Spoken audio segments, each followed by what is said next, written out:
Welcome to the Big Bets on Campus podcast brought to you by BetMGM. This is the Group of Five Deep Dive. I'm Mike Calabrese, joined by Mike Iannello. You may know us from New Mexico State fame because guess what? We've been riding the Pavia experience. You can call it a Ponzi scheme. You can call it whatever you want, but you're going to call them Conference USA, regular season co-champs, whatever it is. There's no divisions. They're in. They're going to play Liberty for the Conference USA title belt. They got the biggest win in school history. They're riding as high as they've ever ridden, and we are just riding their coattails. So, Mike, I'm going to pass it to you first. It's been a pretty exciting season to start in August, saying, this is our little clip that we found, Diego from Tory Lanez. We're going to play it. Hopefully the guy's pretty good. The guy's been pretty fucking good. All right, so at this point, I'm going to pass it to you because this guy has been just the gift that keeps on giving. We're not even mentioning that he had viral fame where he was like peeing on a New Mexico logo at one point. Like, the guy is, as mentioned in one game this season, a little bit of Johnny Manziel. He's got a little bit of that flair, and he came up big in an SEC venue. So how fitting was it? I'm just going to pass you the ball now. What do you think? Oh, what a Saturday. If you're watching on YouTube, I was doing a victory lap in my room. Just brilliant. I mean, it could not have been better for us. It's between, the chirping Stucky because he continually loses all his money fading Pavia Ponzi. It's just, dude, it was one of the best Saturdays I've ever had. I didn't even take a money line. I wish I did. There's something just about being right. And I think our fans, our listeners are the best. We do this every year. It started the first year we did this with Bailey Zappi, where we jump on these guys early and admit our bias and admit we just love these players, and our fans rally with us and they ride them, and you fall in love with these. This is what this podcast is about, is these little guys that nobody ever talks about. Everyone's talking about, who's going to win the Heisman, Penix, Bowden. It's like, we don't care. Give me Diego Pavia. And the people who listen to this podcast jump in with us, and it's so much fun. And the amount of tweets we get, I still get tweets. I know you do too. Every time Zappy takes a snap in the NFL, we had it last year a little bit with Jake Haener, and now it's Pavia, where every time he does anything, all of our fans, he's like our son, and our whole listeners treat him like that. It is the best. It is my favorite part of doing this podcast. Pavia forever. And basically piggybacking on that, what I love too is this is like the moment of the season when there's despair for the Texas A&Ms and the programs who are like, it's national championship or bust. It's like, that must be really shitty for you guys, yeah, where there's only one team that wins it at the end, and most of the time it's either Nick Saban or Kirby Smart coached, and that's it. So to live your whole existence in that window where it's like, if you make the playoff, great. If you don't, the whole season's a disaster. Meanwhile, we got a team that very well could play in the Myrtle Beach Bowl that's having a blast, and we're having a blast following them. So with that in mind, I'm going to go for my G5 hero, a little bit off of the target. I assume that everyone thinks I'm going with Pavia. I'm going with Jerry Kill, the head coach in Mexico State, because I do not think that this guy gets his flowers to the degree that he deserves. He's been coaching in college football for 38 years. And when you look at what he's done, all he does is win. Goes to Southern Illinois, takes them to 5 straight Division I AA playoffs. They almost made it to the national title. They lose to Joe Flacco. That's how long ago it was at Delaware. Goes to Northern Illinois, leads him to an undefeated regular season in the MAC, 10 wins in his final year. Then he goes to Minnesota, and if you include the year that he stepped out because of his health concerns, he would have taken them to 4 straight bowl games. That's winning big at Minnesota. And speaking of that, the fact is, I said that Pavia is a warrior, and I think that gets thrown around a little bit tongue-in-cheek. Jerry Kill's a warrior. Guy's a cancer survivor. He survived all these health concerns. He's literally dressed for war on the sidelines. Yeah, I mean, this guy is the absolute best. And to take over a New Mexico State team that was getting heat where they're like, you should drop down to the FCS like Idaho did. The Sun Belt said, there's not a place for you anymore. That's what you guys should do. Shout out to both Jerry Kill and also the Board of Regents out there in the land of enchantment, because they're like, we're not even considering dropping to FCS. He's going to get this turned around. He comes into a program that was on an 8-30 run, and now they've won 16 of their last 21 games. They got a chance for a conference title and double-digit wins for the first time since 1960. I had to look this up. You know what conference they were playing in? The Border Conference, which apparently included Arizona, Arizona State, Texas Tech, UTEP, something called West Texas A&M. To be honest, with all this realignment crap, I actually kind of like that conference, that they could throw that back together. But Jerry Kill's my G5 hero here from week 12 because he's done a phenomenal job. He should be getting Coach of the Year buzz. Like, you can roll a lot of, jabronis out and they can probably win 11 games with Georgia's roster or Ohio State's roster. I mean, they already got one of those in Columbus trying to do his best to screw up every big game. Jerry Kill winning this many games with this roster is phenomenal. He's my G5 hero of the week. I love it. For my G5 hero of the week, I'm going with, it's kind of half last week. It's half G5 hero of the week and half a little bit of a lifetime achievement award. Let's give some love to Dr. Frank Harris. Had his senior citizen night. He's like 40 years old, so it makes sense. He probably got his AARP card when he graduated. Just a monster performance in a 49-21 win over South Florida. And now UTSA plays Tulane, and the winner of that goes to the AAC title game, most likely to play SMU. We'll probably talk about that game later. But what a performance on Friday night. 3 touchdowns passing, 3 touchdowns rushing, 500 total yards of offense, broke his own school record for total yards in a game, 52 career starts he's played in college, over 11,000 passing yards, 120 total touchdowns. He is top 20 in all-time college football history with 13,781 career total yards accounted for. We love him on this pod. We've been talking about him for 3 years. He's been around forever. Dr. Frank Harris, G5 Hero of the Week, and kind of a Lifetime Achievement Award as well. What a career. Frank Harris is the guy who, by the way, we used to talk about our first year doing the show as like a legitimate liability for the team. We're like, he went from, hey, if Frank Harris can just protect the football, UTSA has a chance to be good. He went from a liability to an asset to an MVP to one of the best college quarterbacks of all time. So shout out Frank Harris. Love Harris, love the number 0 on him, just love the whole aesthetic. And, he's a doctor, so he healed his own foot. He had some injury problems at the beginning of the year. He put it all together. So, yes, I can't wait to talk about that game more as we go on. By the way, before we jump out of the G5 Hero segment, I just have like a quick rant. The Broyles Award, I reference it a lot when coaches are moving around in the coaching carousel in the offseason. They released their semifinalist list. So I'm like, I'm kind of into the award. I'm like excited to see it. And I'm just looking down and I'm like, oh, there's a James Madison coach. Okay, great. And then there's no other G5 coach. I just don't get it with these awards. How is Brennan Marion not on that list? Okay, well, first of all, Brennan Marion absolutely should be on there. Bill Brecken, the DC from Miami of Ohio, with no offense, basically just putting the whole team on his back to get them so many wins this year. An incredible job. Casey Woods at SMU, offensive coordinator. Willie Corn at Liberty. But this is more for me, just, defending the G5's honor. Because if you're going to put any of those guys on, you got to kick somebody out. Like, who are we going to kick out? How about Tommy Rees?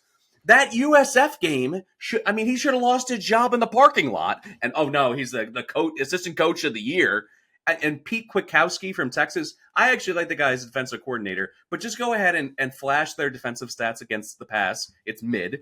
And then the game of the year against Oklahoma, a chance to go to the college football playoff, run the table. He lets Dylan Gabriel go 75 yards in a minute to win the game. Like, that's on you. You're the defensive coordinator. And he's the assistant coach of the year. So, this is bullshit. And I've had it. There's like 5 or 6 G5 coaches who are assistants who should deserve to be on this list. We just rattled them all off. Brennan Marion would be my pick at the very least. I think this guy's going to get another job. So I just wanted to go on a quick rant. What do you think about this? Dude, I was thinking, I looked at the list. I'm like, how is, Marion especially? I'm like, but there's so many guys you can name. I'm already pre-mad if Sharon Moore, that scumbag, wins this award. I'm going to burn someone's house to the ground. Granted, a little biased. It should be Manny Diaz because what he's done with that defense is nothing short of remarkable. But I digress there. My Penn State bias. It should be Manny Diaz. Should win it. But I already know Sharon Moore is going to win it, and I'm going to be furious. Because Josh Gaddis won it a few years ago, and that offense was terrible. So I'm already pre-mad about that. But I agree with you. It just, all the awards. I was looking at the Blintikoff Award. Had same thing. Like 12 finalists. It's like LeJontay Webster from FAU leads the country in receiving in catches. He's not even in the top. There's like 10 finalists. You have, Lacey from South Alabama. You have, there's countless guys. None of them made the shortlist for the Blintikoff Award. Like, it's a joke how they just continue to disrespect the G5. Well, now I have the frustration out. I can get, Mary. I can get into the holiday season because the holiday season is right around the corner. And it's about to get very busy, not just for bowl season with Ianello and myself, but really for everyone. And don't let that stop you from sticking to your habits and being the best version of yourself. That's where our friends at Caldera Lab come in. 1 minute in the morning, 1 minute at night can be all the difference you need for clearer skin. These guys are the best in the skincare game. With an easy routine, keep your face looking fresh no matter your schedule. It's just 3 easy steps. The clean slate, which is a face wash to start and end your day. The base layer, which is a daily moisturizer to hydrate your skin. And the good, which is an eye serum you can put on at night to help your skin look tighter and smoother. Plus, what's better than doing something for yourself? You can give it as a gift. So join the 100,000 men who trust Caldera Lab to show your very best this holiday season. Give it as a gift. Get it for yourself. And, this is the best part. For our listeners, we have an exclusive deal. Use code BBOC at calderalab.com for 20% off right now. That's 20% off with code BBOC at calderalab.com. Make unforgettable first impressions with Caldera Lab. All right, on to week 13. I say that's, it's a little bit bittersweet. We're here at the end of the regular season road, but we still got some really interesting plays. I like a lot of these on the card. I think they're situational, and I'm also riding with teams that we've been in love with for the entire season. So it feels good to go out dancing with, the date that brung us. James Madison, laying 9. This could be the last game of the season for the Dukes. There's going to be some back and forth. Are there enough 6-6 teams? If they're a 5-7 team, they're at the front of that list as an 11-1 potential team. I expect max effort from the Dukes. Listen, they had a heartbreaker. College game days there. I think they were kind of in a funk for the first half. They almost pull off the incredible final drive where McLeod is connecting on like a 4th and 20, and then they score the touchdown, and they get the 2-point conversion. They lose in overtime. I get it. Heartbreaker. Here comes the Coastal defense, trying to mend their broken hearts. 119th in success rate against the run. 170 yards per game on the ground. So I think it's going to be easy for the Dukes to move it. Coastal plays a bend but don't break D. They're top 35 in red zone defense. What's interesting is James Madison is actually below average in the red zone, but they make up for it by being really explosive. They're 24th in pass plays of 30 yards or more this season. So I see them hitting some big ones. And then the big headline here, talk about like, this is almost like the senior night episode for the Group of 5 deep dive. We're talking about all the players we love. Grayson McCall, I don't want you to be lost to history. He's doubtful in this game with a concussion. It sounds like it was really serious. I think he was in a dark place physically and mentally after getting this concussion. His coach said that he's doubtful for this one. So that means we're going to get Guest or Vasco. And they've been fine. But here's the thing. They played 5 straight lousy defenses. They played Arkansas State. Marshall is really the best one in the mix, but they give up explosive plays at like a crazy rate. Old Dominion, Texas State, Army. I don't know. I think this is fool's gold, banking on Guest or Vasco to keep up in a shootout. And you look at what James Madison does the best in the Sun Belt, it's get after the quarterback. So I think a win here makes them the de facto, SBC East champs. So I think it still matters to them. I still see them getting up for this game that could be the last of the season. So I'll go ahead and lay the Dukes under the key number of 10. What are your thoughts on James Madison potentially bouncing back from their first loss of the season?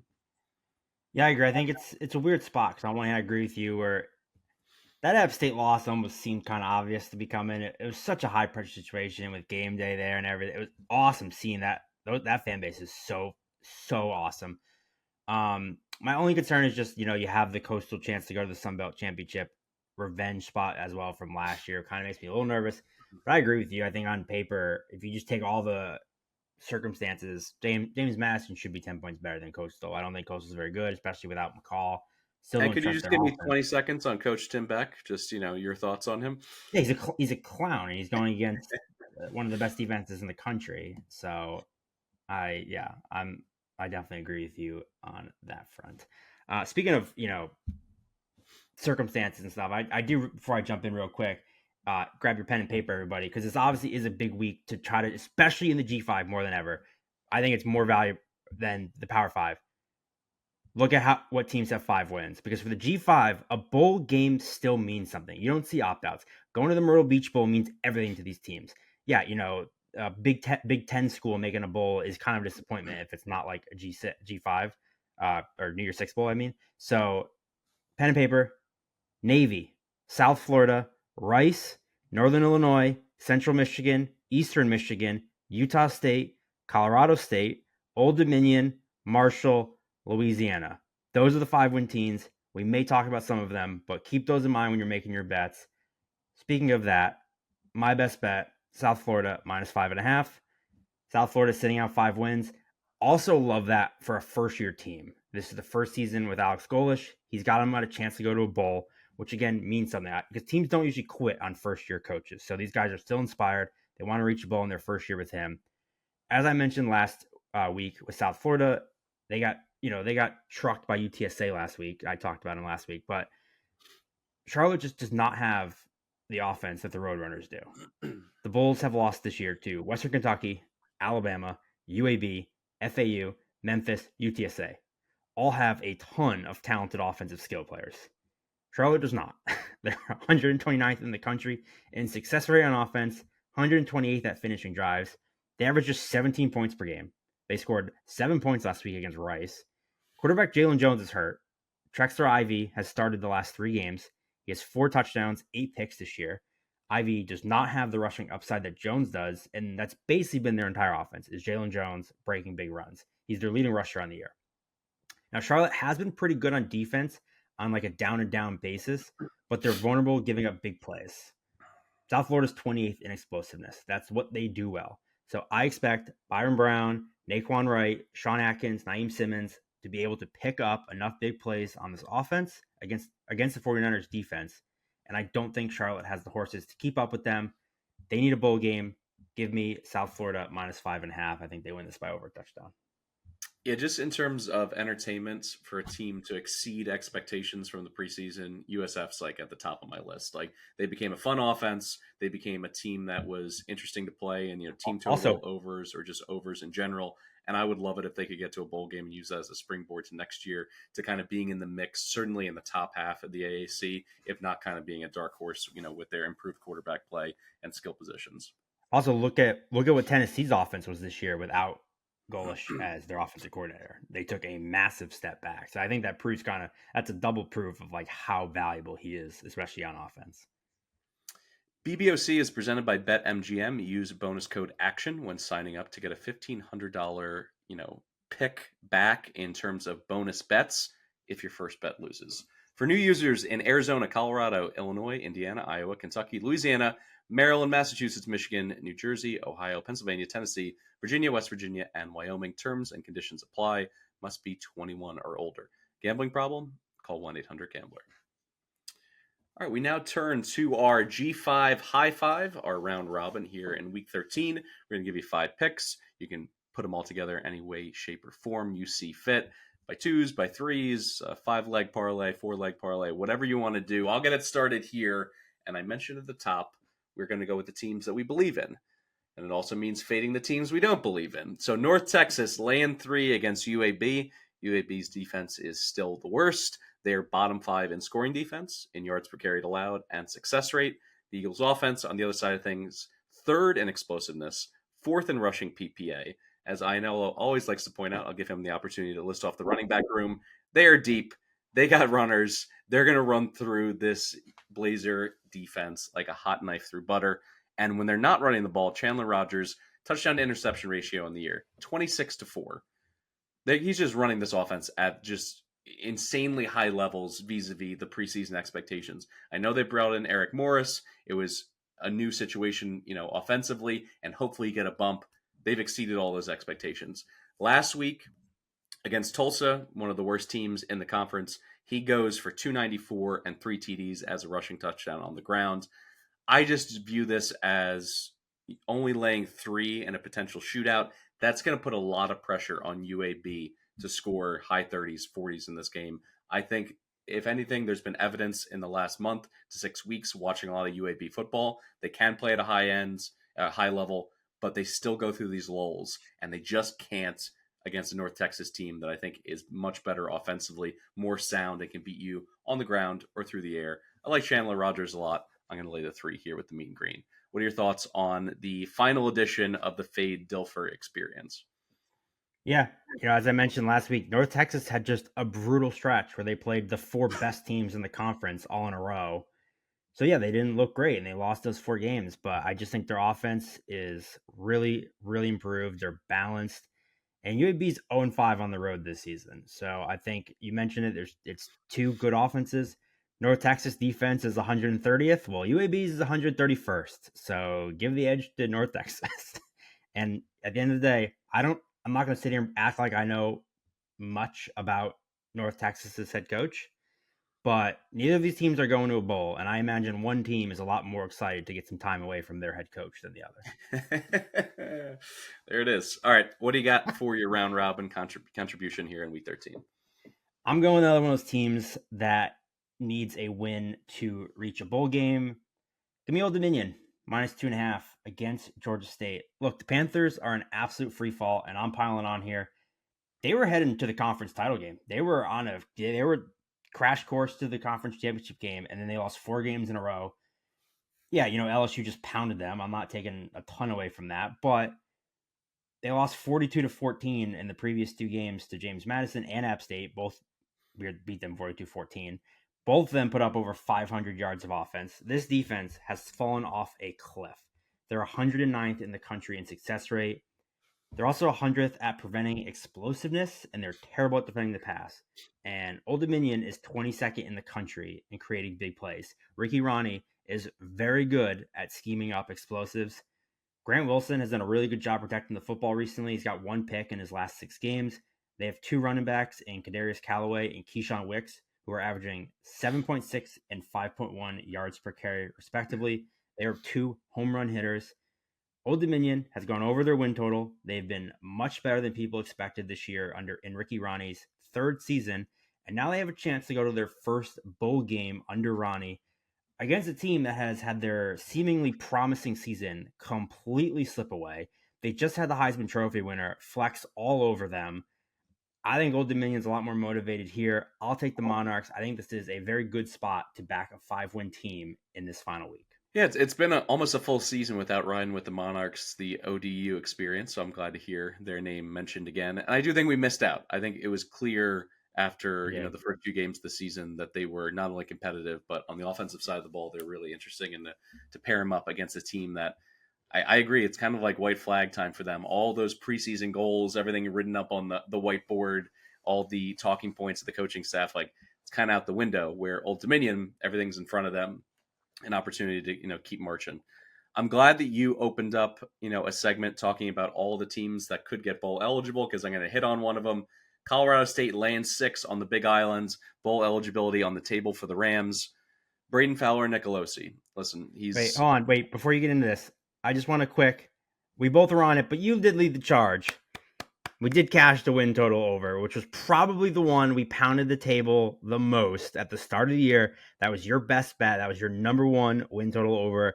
I was on it with you. I think both of us had probably our most financial investment in that game. So I just want to give you a quick shout out for cashing that over. Hopefully everyone rode that with us from the preseason pods. Continue. I appreciate that, because sitting at 5-6, it could have been a really big season for the Rams. Like I still feel like there was meat on the bone. They should have beat Colorado. They blew an 11-point fourth quarter lead. They lose on a walk-off to a UNLV team that is, arguably on their best run since Randall Cunningham was the quarterback. Like they lose on a walk-off kick at the buzzer. So they're 5-6. They could easily have 2 more wins added up there and be 7-4. But they're not. Here they are needing a win against Hawaii. And luckily, Hawaii's defense is just awful through and through. They haven't forced quarterbacks into interceptions, which is the key when betting on Braden Fowler and Nicolosi, because he can't turn the ball over a lot. They're 107th in interception rate as a defense. And he's actually done a pretty good job in the last couple of weeks taking care of the football. Just 2 picks in his last 2 games. And what's interesting is we did such a deep dive on Colorado State. I really thought there was no stone left unturned in terms of their personnel. But all of a sudden, this freshman, Justin Marshall, comes out of nowhere. I'm like, if you go to his ESPN page, he doesn't even have a picture. Everyone else on the roster has a picture. He has 37 carries for 217 yards in the last 2 games, up against a Hawaii defense that's bottom 20 in the FBS. And what's the only thing that's a little bit scary, but not in terms of the point spread, in terms of Colorado losing outright, Hawaii's been crazy boom or bust on the island. Boom, they upset Pavia at home in New Mexico State. Boom, they upset Air Force. Like, those are some really nice wins. But then they lose to San Diego State, and they give up 41 points to that offense, which is like giving up 80 to a regular offense.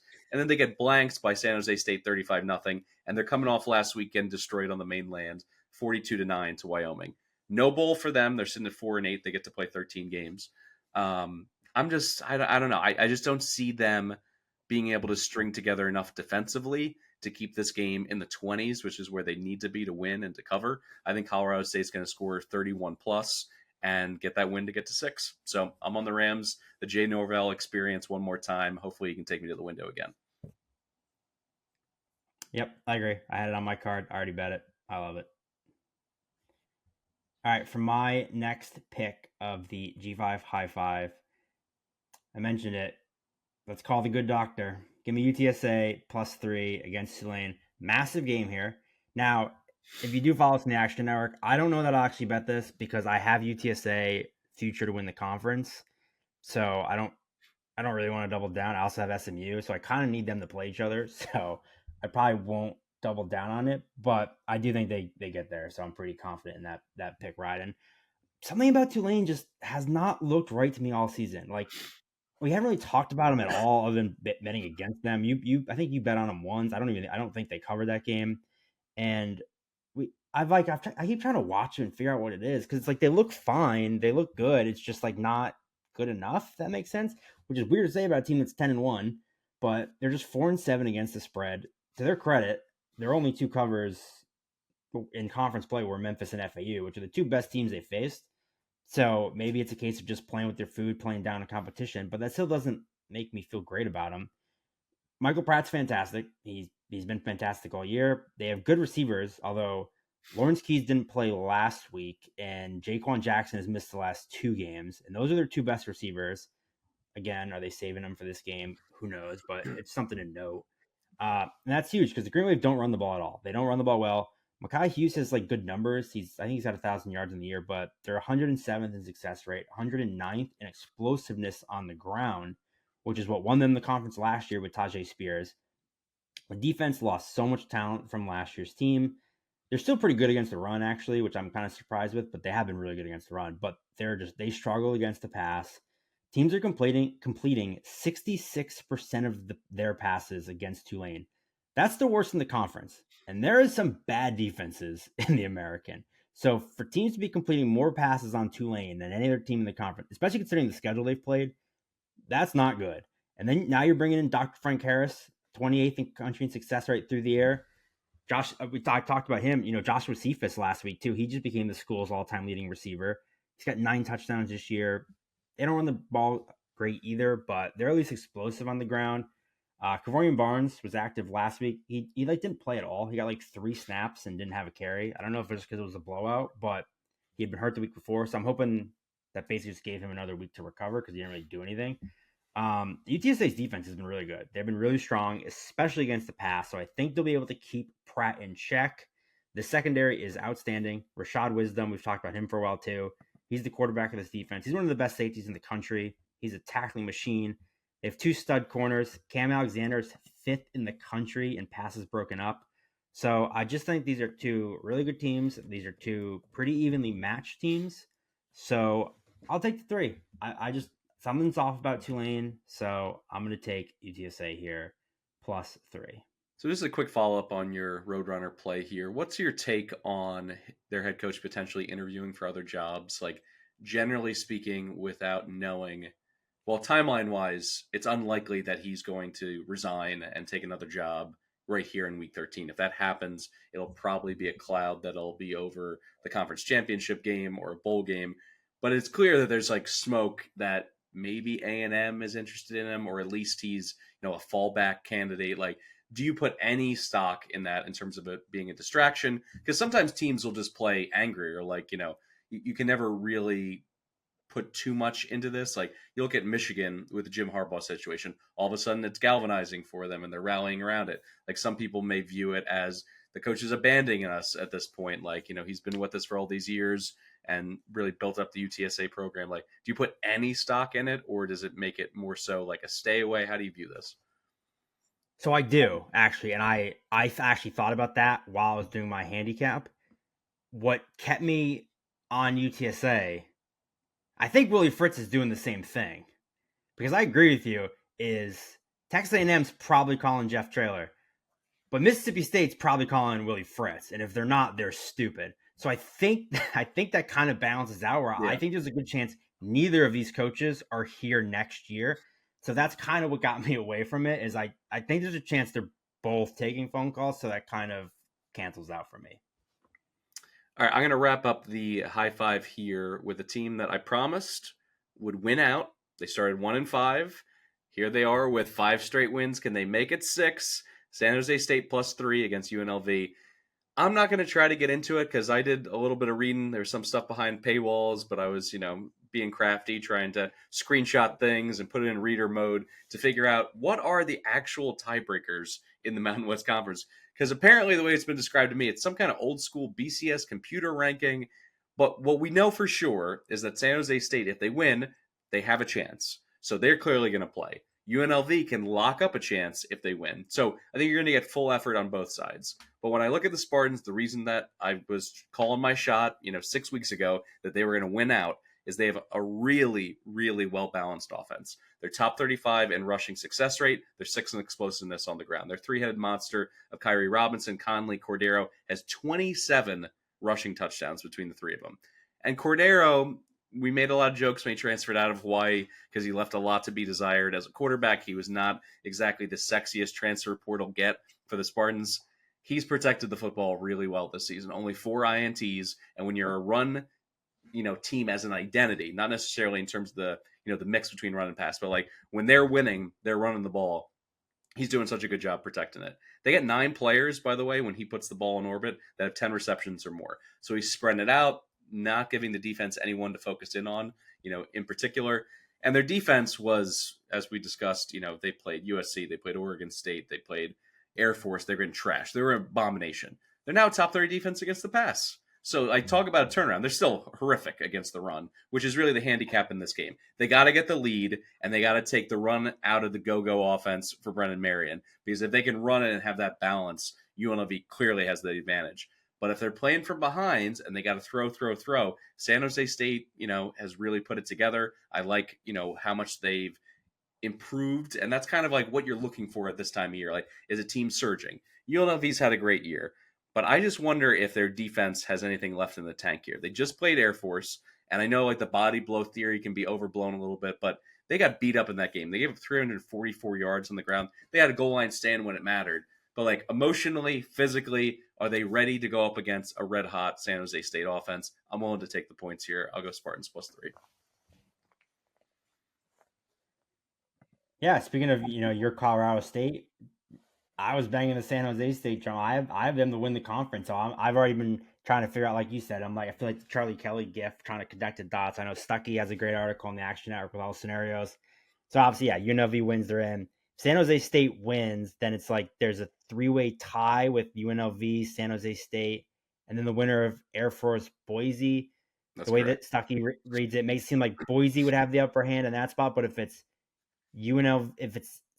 San Jose State, UNLV, and Air Force tied, then it may be UNLV and San Jose State, but I don't know what would cause that. So like I said, I have to read it. So I'm rooting for whatever situation that happens for my San Jose State ticket.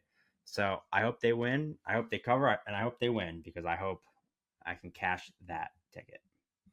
Speaking of tickets, we have one last regular season moneyline underdog parlay. And I'm going to keep it simple here. We were just like combing through INL and I this slate.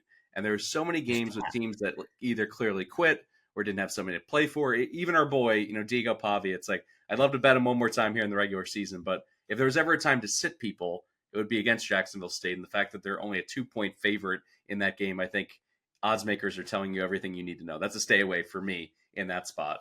So I'm just going to take that San Jose State play. I'm going to play him plus the points. I'm going to play him at plus 135 to win outright.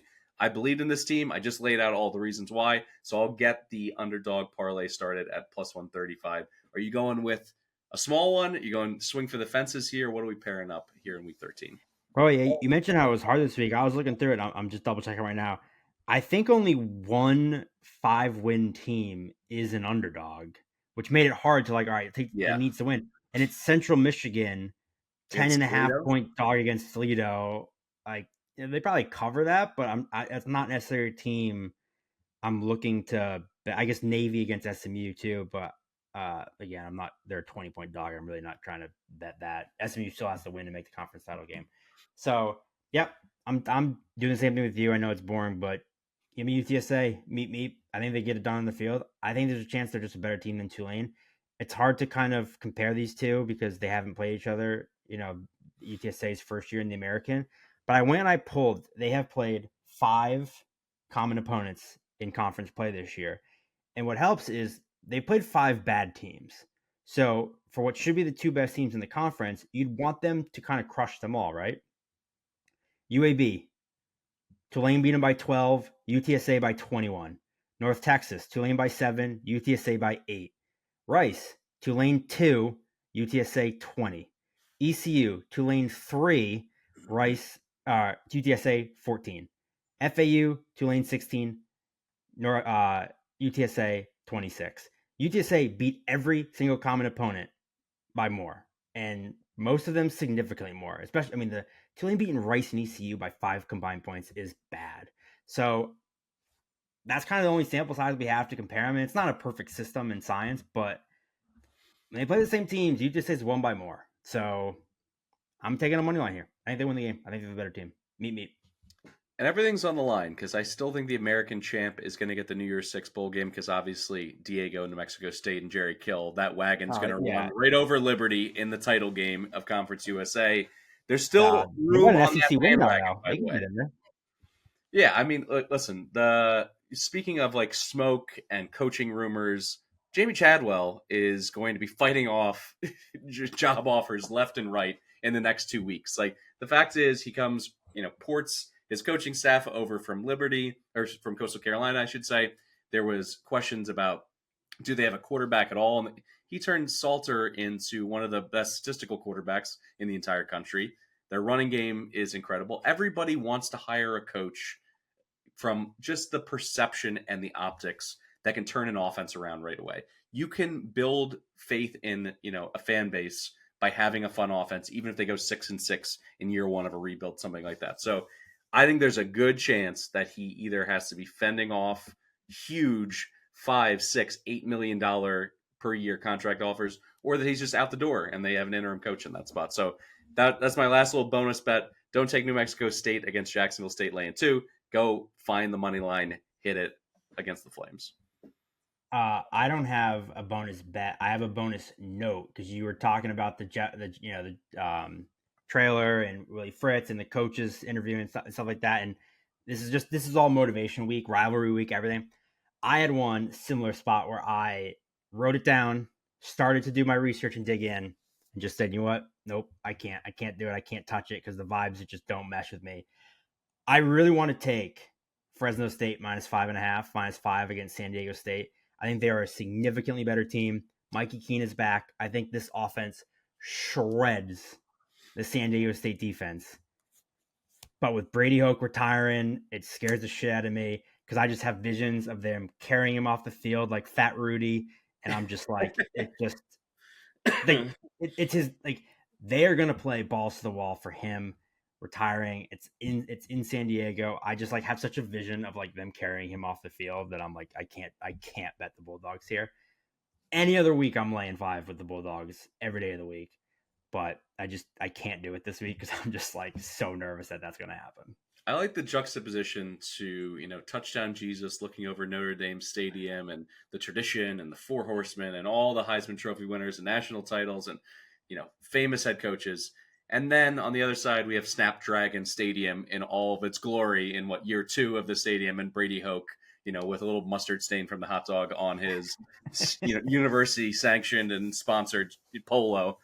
Yeah, I agree. I think sometimes you have to take those things into account. It doesn't mean that you're betting the other side. It just means the vibes are off. There's plenty of games to bet, particularly this time of year. I'm going to be giving out college basketball picks on these pods very soon. So there's basketball to be bet as well. You don't have to, shoot every single bullet on college football. And some of these games are truly unknowable with bowl eligibility out the window for some teams. I think we're going through the slate. The one MAC game that had my attention a little bit involved Kent State. And I'm like, what am I doing?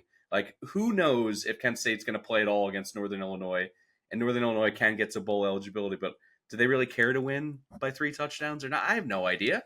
Let's just be honest. Let's just call it what it is. So many of these are motivational. Do you want to break necks or not? And I think in some cases, just best to keep that money on the Oh, sideline. that's the one. It's like Eastern Michigan's has 5 wins. They're catching 6.5 against a Buffalo team that sucks. I'll probably bet it because it's on a Tuesday. But I was just like, do I really want to bet Eastern Michigan? I probably will. But for Mike Iannello, I'm Mike Calabrese. This has been the Group of Five Deep Dive under the BBOC banner. A reminder on the programming front. It's an early week. If you're listening to this, it's a day early. You're also going to get Stuckey and Collins full card a day early, so you can go into Turkey Day knowing exactly what you're going to bet on the college football menu. And there's so much between Thursday and Friday, so you want to make sure you listen into that, be able to build up your parlays.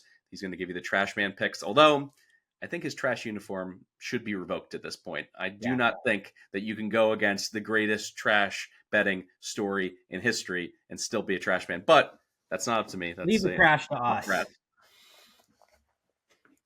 And then, of course, BBOC Live on Saturday. McMurphy, Colin, Stuck. I'll be in there with my G5 pick of the week as well. Give you all the last-minute little nuggets in terms of Darren Ravel's market report and his Fade Ravel segment as well, giving you the injuries, the line movement, steam, all that good stuff. And then we'll have the recap show and the new BCS with Tim Kalinowski hosting next week. All right, that's it for us.